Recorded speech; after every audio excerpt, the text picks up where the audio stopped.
bagaimana mempersiapkan, memotivasi perempuan-perempuan menjadi hebat dalam rangka mewujudkan generasi emas. Ya, Fatimah. Yang kita hadirkan adalah perempuan-perempuan hebat semua pastinya. Kenapa mereka yang dipilih? Ya pasti kan kita pilih karena kehebatan beliau yang telah menunjukkan bahwa beliau sudah hebat dalam memimpin organisasinya, hebat menjadi seorang istri yang hebat pendamping suami, seorang ibu sebagai pendidik putra putrinya. Yang pasti ya. Harapan ibu gimana? Harapan kami semuanya tentunya sama, di mana kita sudah dekat sekali tahun 45 sebagai tahun Indonesia. Kalau tidak dari sekarang kita mempersiapkan untuk SDM supaya unggul, nanti kita takut terlambat. Apalagi ya dunia bahwa kita ada ini kehidupan yang penuh demografi. Nah, tentunya kita kalau tidak disiapkan sekarang, tentu akan kita melabakan. Tapi insya Allah lah, perempuan-perempuan hebat, wanita-wanita hebat ini yang akan mengusung dan mempersiapkan generasi penerus untuk Indonesia. Kenapa yang diajukan sekarang ini perempuan yang ibunya pertama? Karena ibu adalah sebagai pendidik. Karena dari ibu akan lahir para patriot bangsa, para generasi emas, para pemimpin-pemimpin bangsa ke depan. Maka dari ya pasti dimulai dari rumah lah untuk menjadikan Indonesia ini menjadi siap menjadi Indonesia emas.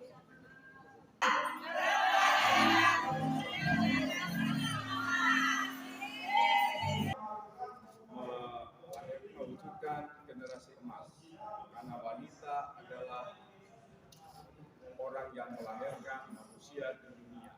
Oleh karena itu kegiatan ini sangat penting agar masyarakat tahu bahwa wanita itu sama, kesetaraan gender dengan laki. Jadi apapun yang bisa diduduki oleh laki, wanita juga bisa menduduki jabatan itu. Oleh karena itu saya Rektor Universitas Jakarta Internasional sangat bangga dengan perempuan karena saya lahir dari perempuan. Semoga perempuan-perempuan Indonesia selalu sehat dan dalam lindungan serta keberkahan dari Allah Subhanahu wa Ta'ala. Salam perempuan hebat. Perempuan hebat. Masalah utama di kita ini adalah perempuan-perempuan kenapa hari ini bisa tidak bisa berdaya karena mereka sendiri tidak mandiri.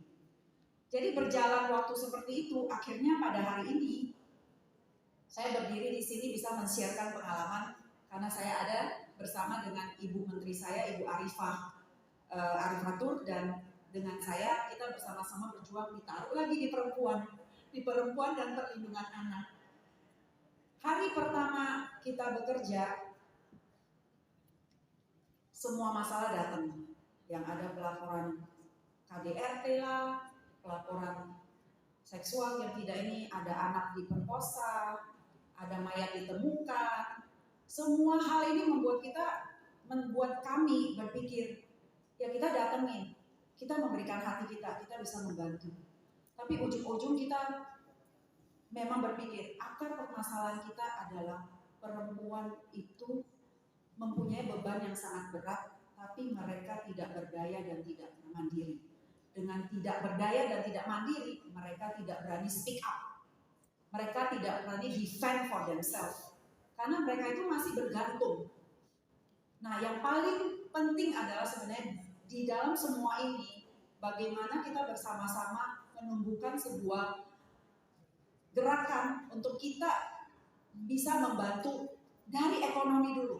Saya pikir akar permasalahan kita adalah satu, perempuan itu tidak diedukasi. Dari kita bilang kita bisa mencoba untuk menguraikan ini dari hilir, tapi kita harus tetap mempromotif di hulu ini. Apa yang kita lakukan pertama? Pertama kita harus bisa membuat perempuan itu menjadi mandiri, tangguh, STM. Seperti tema hari ini, menuju perempuan tangguh 2045. Ini, waktu kita menolong mereka mandiri, otomatis mereka akan berani untuk berbicara. Mereka akan berani. Waktu kita menolong perempuan, dengan ekonominya mereka, mendampingi mereka, menyocokkan dengan kebiasaannya mereka. Mereka suka masak, kita latih mereka sampai mereka dengan masakan kulturalnya mereka bisa menjual. Mereka bisa buat keripik, kita bantu dengan teknologi-teknologi sekarang supaya mereka juga bisa sampai menjual. Nah, ekonomi itu sangat penting. Kedua, akhlak. Menurut saya akhlak itu etika dipintarin. Jadi smart woman itu penting banget. Karena akhirnya memang dari Kementerian Agama membuat undang-undang yang pernikahan itu harus 19 tahun ya, Prof. Jadi di atas 19 tahun. Waktu kita melihat data di Kementerian PPPA, benar, turun Pak, turun Prof. Angka pernikahan dini itu nggak ada. Tapi, ada tapinya, ternyata pernikahan siri Pak, Prof. Nggak ada bedanya. Jadi di situ kami melihat di Kementerian bukan angka atau bukan data yang kita lihat. Pada realitanya, mereka itu harus diedukasi. Bahwa perempuan itu, jangan segampang itu, ya saya tahu cinta itu buta. Gak ada dokter yang bisa. Gak ada dokter satupun ketika cinta itu udah buta meleraikan. Termasuk dalam keluarga kita punya anak, kita tahu juga. Meleraikan, mau mencoba, gak bisa, gak ada. Tapi minimal kita bisa mengedukasi mereka. Ingat ya, kalau kamu sendiri aja tidak bisa mandiri untuk menghidupkan sendiri, mikir nggak? Nanti kalau punya anak itu seperti apa? Karena kita mau punya anak yang berkualitas, bukan dari jumlahnya. Jadi kita mau, bukan saya menolak atau child free atau apa, enggak. Tapi kita sendiri harus bisa menyelamatkan diri saya sendiri dulu, baru kita bisa menyelamatkan generasi kita atau orang lain. Jadi semua itu pada basicnya itu sama di kita. Kita harus survive dulu gitu loh. Baru kita bisa nyelamatin. Pola itu harus ditanamkan terus menerus. Karena edukasi ini kita tidak bisa ngomong cuma sekali acara hayo-hayo, acara event, terus kita ngomong nggak bisa. Seperti anak kita sendiri juga, kita juga harus ngomong berkali-kali. Itulah seorang ibu. Seorang ibu yang mencintai itu adalah seorang ibu yang tidak pernah lelah untuk selalu memberikan edukasi kepada anaknya. Nah, hari ini saya mengajak kita semua sebagai perempuan mempunyai hati seorang ibu. Saatnya kita juga bersama-sama mengedukasi. Dengan bawel-bawel nggak apa-apa, memang ibu itu bawel. Tapi kalau bawel-bawel untuk mengedukasi itu adalah hal yang memberikan kita kembali akhlak kita kepada Tuhan. Jadi itu dua hal yang menurut saya sangat penting kita lakukan. Tentu di bagian hulu seperti PAUD itu harus dibenarkan. Sekolah-sekolah yang berstandar yang bisa disertifikasikan untuk kemudian meng-upscale-nya mereka sehingga di tatanan ini itu akan naik sendirinya. Kita yang punya hotel tidak akan susah mencari karyawan, karyawati, buruh juga tidak akan ini. Jadi tinggal dari kementerian kita akan membantu di dalam kebijakan, melindungi hak dan memberikan kewajiban memberi kerja atau pekerja rumah tangga. Nah itu semua baru dengan data-data yang ada kita bisa naikkan untuk sama-sama bergotong royong di dalam membuat kebijakan, NGO membantu, dan ini semua bisa kita lakukan bersama. Nah, saat ini dari Kementerian PPA kita akan mencanangkan sebuah ruang bersama merah putih. Karena ketika kita digodok, pengalaman saya ketika tiba-tiba ya semuanya serba instan, tiba-tiba satu hari saya dipanggil, ya Mayor Teddy, ayo ibu mau bantu nggak untuk bantu perempuan dan anak? Saya bilang tentu kalau bapak memang Pak Prabowo memang mengizinkan, dengan hati minimal saya sudah membuka hati dan memberikan hati untuk perempuan dan anak. Nah, ketika saya mendengar, kita kan semua digodok ya, jadi kita benar-benar dikasih yang pandangan, kita benar-benar dilatih otak dan otot. Jadi ototnya pagi, ototnya dari jam 10 sampai jam 4. Jadi semua paparan-paparan kita belajar. Satu hal saya belajar. Pada saat ini yang penting kita lakukan dari Pak Prabowo itu adalah Pak Presiden kita menggandeng. kita bersama-sama. Tidak ada perbedaan apapun lagi. Kita bergerak bersama karena negara kita negara survive. Kita punya SDM kok, kita punya resource. Kita harus bisa swasembada. Benar, saya bilang benar. Kita punya rakyat yang banyak, 300 juta, 310 ya kan sekarang, 270 juta.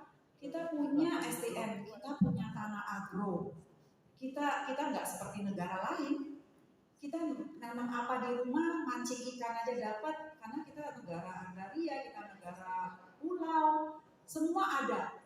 Cuman kurangnya satu, keberagaman yang jadi satu, berbeda-beda jadi satu, kebersamaan kita, tidak memandang siapapun kita ini, tidak memandang saya siapa, saya dari mana, tapi hanya satu bahasa, saya adalah orang Indonesia. Nah, dengan merangkul seperti itu memberikan kita sebuah inspirasi. Ayo dong bersama-sama kita bisa membangun, kita bisa jadi negara yang survive karena kita punya resource. Yang paling penting adalah bagaimana membuat SDM terutama perempuan menjadi tangguh. Nah, di situ semangat saya tumbuh lagi. Dan ketika hari ini saya diajak bertemu dengan sahabat-sahabat, dengan ibu-ibu, dengan perempuan-perempuan hebat, saya mengajak juga atas nama Ibu Menteri, kita akan membuat ruang bersama Merah Putih, yang dimana kita lagi berpikir mappingnya itu sebuah gerakan pada hari Ibu tanggal 22 Desember. Jadi itu akan menjadi sebuah gerakan karena sebenarnya 22 Desember tahun 2008 itu adalah hari pertama gerakan perempuan Indonesia setelah Sumpah Pemuda. Jadi bukan namanya Hari Ibu. Ya, jadi itu sebenarnya adalah sebuah gerakan perempuan. Jadi kita ingin ini menjadi satu momen kita juga sebagai perempuan menuju perempuan 2045 ini, kita bisa bersama-sama bergandeng tangan menyerukan kita perempuan bisa loh kita bergerak, kita perempuan berani berkata-kata, kita perempuan mau belajar, kita perempuan mau mandiri, kita perempuan mau berdaya. Jadi mungkin dengan gerakan seperti ini kita akan sama-sama menghilangkan kasus-kasus yang berani. Tentu dari kementerian kita juga kita coba berkolaborasi, berintegrasi karena itu juga yang dimaui oleh Pak Presiden untuk kita bersinergi. Jadi mungkin kalau misalnya ada pelecehan seksual itu benar-benar ditindak hukum. Jadi kita bekerja sama juga dengan Polri karena mereka juga punya dirjen untuk direktorat untuk TPPO, TPKS. Jadi pelecehan seksual lah, perdagangan orang lah, perbudak apa itu semua udah ada. Jadi kita tinggal linkkan dengan teknologi ya menuju digital platform. Masa sekarang adalah masa digital platform. Kita tidak bisa meninggalkan itu. Tapi kita bisa bersama-sama menyuarakan, menggerakkan, edukasi, mengajar, mendidik. Sehingga pertama itu dulu, kita semua satu, kita semua adalah bendera merah putih, kita semua adalah Bhinneka Tunggal Ika, kita semua adalah satu. Dan kita juga bersama di ruang publik, ruang bersama merah putih ini. Ini gerakan pertama yang akan kita lakukan. Kedua, kita akan coba membereskan bagaimana call center itu menjadi dekat dengan masyarakat. Sehingga pada saat pelaporan-pelaporan, kita akan mendidik bagaimana kita mengantisipasi. Karena kita akan butuh psikologis, tim psikologis, advokasi untuk bantu-bantu kita membenahi. Supaya di hilir itu jangan ada lagi pelecehan, KDRT. KDRT itu sebenarnya orang yang sangat dekat dengan kita. Gak dari mertua, gak dari menantu, gak dari manapun, itu orang terdekat. Itu karena perempuan gak berdaya. Jadi itu mungkin dari saya kira-kira sharing apa yang bisa kita lakukan bersama masing-masing NGO, mungkin masing-masing praktisi atau masing-masing yang punya kemampuan lah. Maksudnya apapun itu kita akan mencoba tampung untuk menjadi sebuah gerakan bersama. Terakhir, kalau kita mengajar we teach a woman, we build a generation. Jadi itu selalu prinsip yang saya pegang. Kalau kita mengajar seorang perempuan, kita udah gak usah pusing dengan perlindungan anak sebenarnya. Karena anak-anak itu akan terlindungi. Jadi waktu kita mengajar dan mencoba mengedukasi mindset perempuan untuk mandiri berdaya. Dan seterusnya kita akan mempunyai generasi yang emas 2045.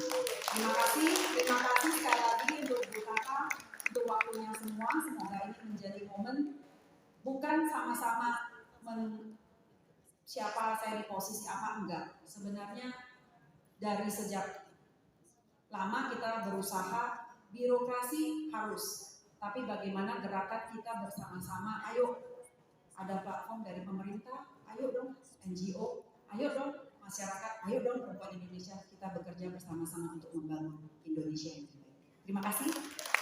Terima kasih. Ibu Mena mohon izin